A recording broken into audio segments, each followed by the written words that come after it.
Bashundhara language and skill development সেন্টারে friendship প্রজেক্টের course সমাপনী ও সনদ বিতরণ অনুষ্ঠিত হয়েছে। কেরানীগঞ্জে বসুন্ধরা রিভারভিউ এলাকায় ৩ মাস প্রশিক্ষণ শেষে উত্তীর্ণ হওয়া ২০ জন প্রশিক্ষণার্থীকে সনদ বিতরণ করা হয়। বিস্তারিত জানাচ্ছেন আরিফুল ইসলাম। চলতি অর্থবছরের জুলাই সেপ্টেম্বর প্রান্তিক হিসেবে বাংলাদেশের বেকারত্ব আবারও বেড়েছে। বাংলাদেশ পরিসংখ্যান ব্যুরোর তথ্য অনুযায়ী দেশের শ্রমশক্তি 7,06,00,000 নারী পুরুষ, এর মধ্যে পুরুষ 4,74,90,000 এবং নারী 2,25,70,000। এর মধ্যে 26,60,000 মানুষ বেকার আছেন, যা গত বছরের তুলনায় 20,000 বেশি। দক্ষ শ্রমশক্তি গড়ে তোলার মাধ্যমে বেকার সমস্যা দূরীকরণের লক্ষ্যে গেল কয়েক বছর ধরে আধুনিক কারিগরি প্রশিক্ষণ দিয়ে যাচ্ছে Bashundhara language and skill development centre. এই ধারাবাহিকতায় কেরানীগঞ্জে আনুষ্ঠানিকভাবে উত্তীর্ণ হওয়া 20 জন প্রশিক্ষণার্থীকে দেওয়া হয় সনদ।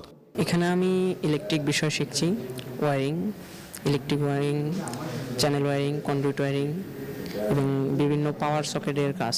ফ্রিজের কাজ সব কিছু করতে পারি, যেহেতু প্রথম লেভেলে শুধু ফ্রিজ থাকে এবং এসি ধারণা কিছু কিছু আছে। ফিল্টার চেঞ্জ করে, গিয়ার চার্জ করে, ভ্যাকুয়াম করে সবকিছু একত্র করে আমি ফ্রিজ ঠান্ডা করতে শিখেছি।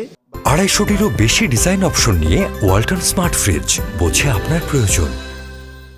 সুবিধাবঞ্চিত তরুণদের দক্ষতা বৃদ্ধির মাধ্যমে এবার একযোগে কাজ করে যাচ্ছে বেসরকারি উন্নয়ন সংস্থা ফ্রেন্ডশিপ ও বসুন্ধরা স্কিল ডেভেলপমেন্ট সেন্টার।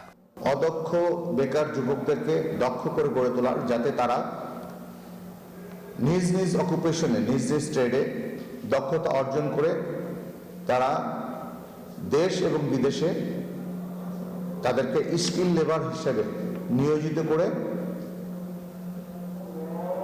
দেশের অর্থনীতিতে অবদান রাখতে পারে। নির্দিষ্ট কোর্সের বাইরেও ওনারা চেষ্টা করেছেন বাড়তি কোনো কিছু তোমাদেরকে দেওয়ার জন্য।